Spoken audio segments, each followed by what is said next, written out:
Dneska je den, kdy se ze mě stane nejenom nejlepší přítel, ale i nejskvělejší kuchař a pan domácí. Protože budeme dělat spolu sushi. Poprvé v životě jsem se rozhodl, že místo klasické kuchyně, kterou dělám doteď, jako je Itálie, Česká a teda, tak zkusíme i něco vietnamského nebo asijského. Vietnamský to asi nebude.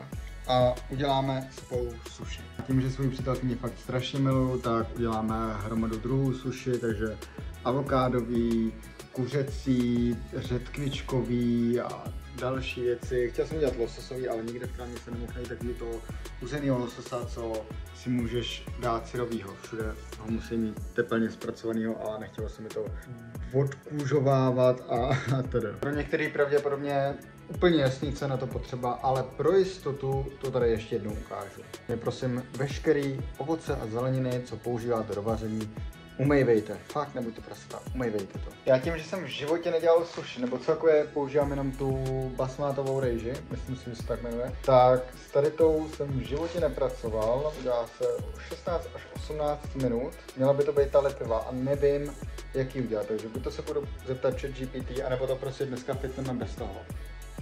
Podle mě to fitneme bez toho. Pojďme si teďka říct, co je vlastně na to sushi potřeba.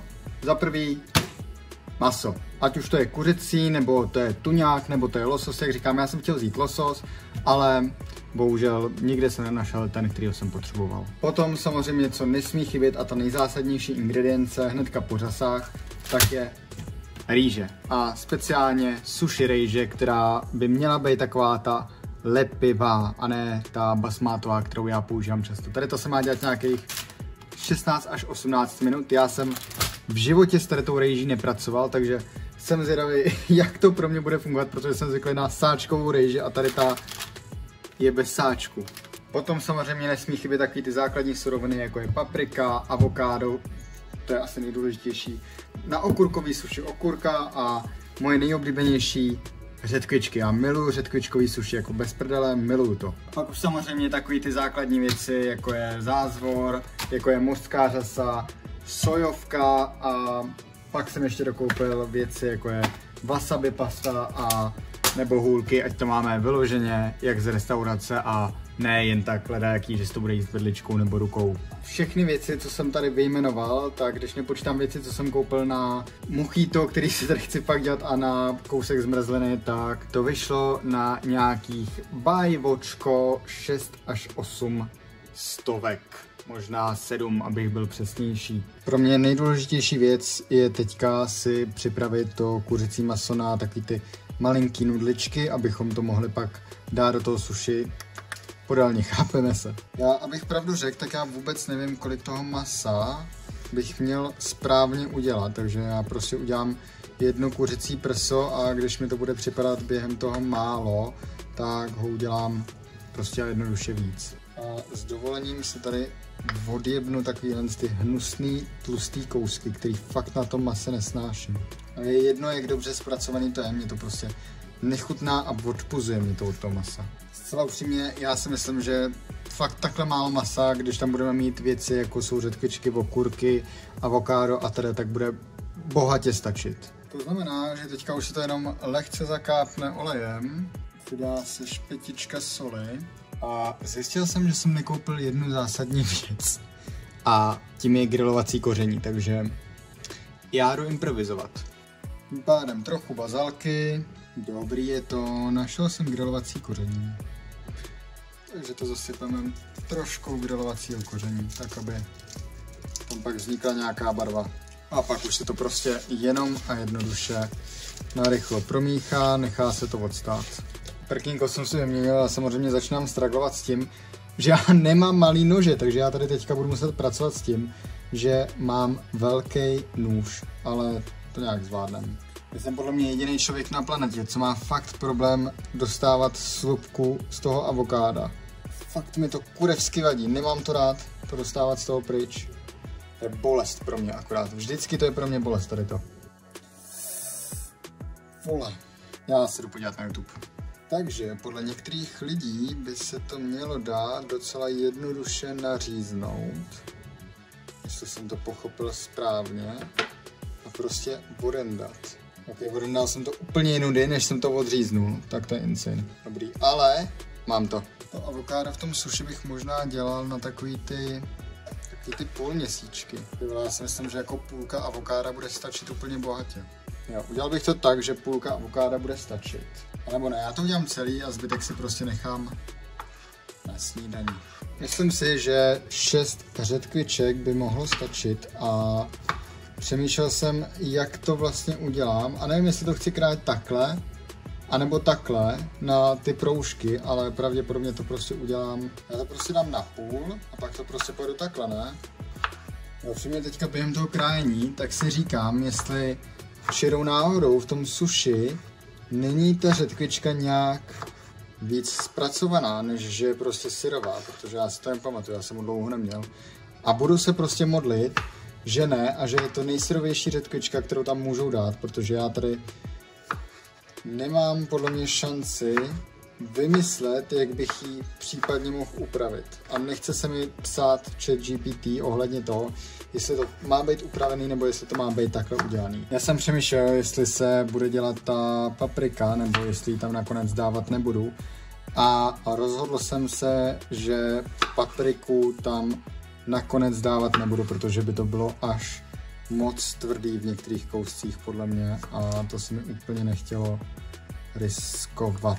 Takhle nějak to potom vypadá. Tady by správně měla být ta paprika, jo, ale já jsem se rozhodl, že ji tam dávat nebudu, takže teď si jdem dát vařit tu rejži, ať to máme za sebou. Já jsem se koukal na to, co je vlastně potřeba na tu rýži, protože jsem ji v životě nedělal a zjistil jsem, že bych měl mít správně rýžový ocet, nebo jablečný ocet, nebo jakýkoliv jiný ocet.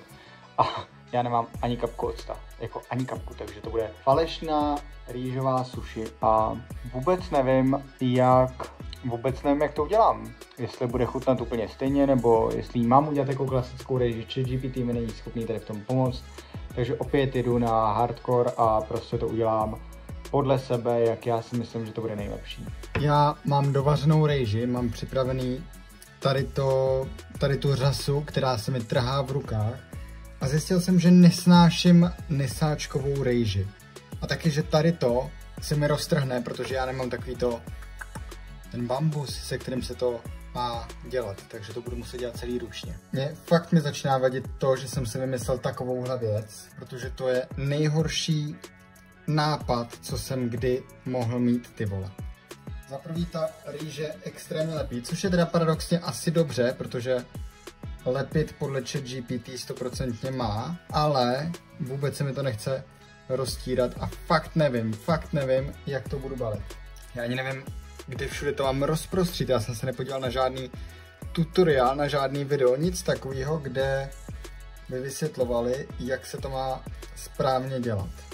Takže já budu typovat, že když to rozložím po celé ploše, tak to bude ta správná věc. A zkusím do toho mrdnout teďka třeba avokádo. Kurva, avokádo, co se mi extrémně trhá. Já ani nevím jako kolik. Jako tolik je asi dobrý, ne? To víc není potřeba. Takhle. Je to dobrý? Asi jo. A teďka ta nejvíc zábavná část. Je to celý smotnout tak, aby se mi to nerozjebalo. OK. Dobrá, možná ke konci tu rýži už dávat nemám.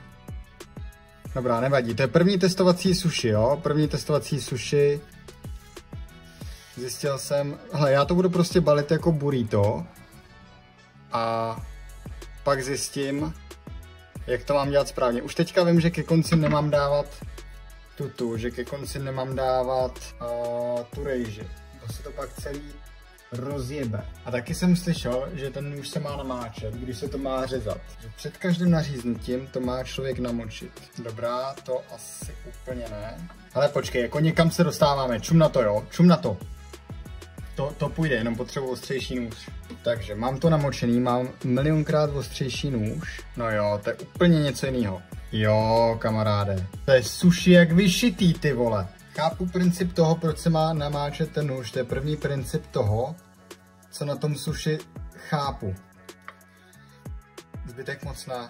Jakoby na naše první suši musím říct, že je to třeba 500krát lepší, než jsem kdy čekal, jo. pardon, ale první sushi v životě. Já si myslím, že to vypadá dobře. A teďka bych teda dal to okurkový. Ok, tady to se balí z nějakého důvodu o něco hůř než to avokádový.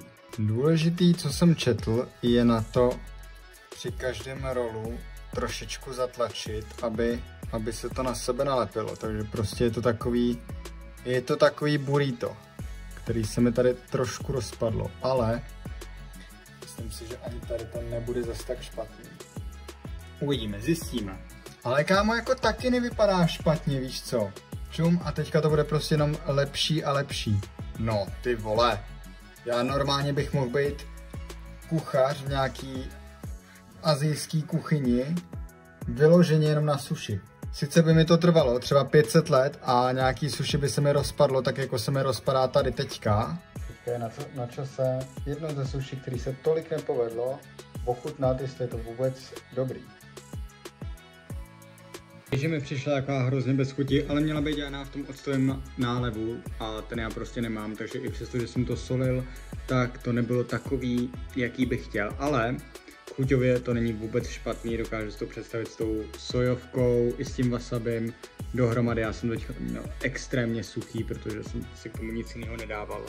Takže kdyby to bylo víc osolený a s tou sojovkou, a teda tak je to hrozně dobrý. A mě teďka nečeká nic jiného, než jenom motat a to už vám asi nebudu ukazovat, nebudu, pak jenom ukážu finální produkt. Tohle je to finální dílo, o kterém já jsem si upřímně myslel, že bude strašný a jsem hrozně mile překvapený, jak extrémně dobře to dopadlo.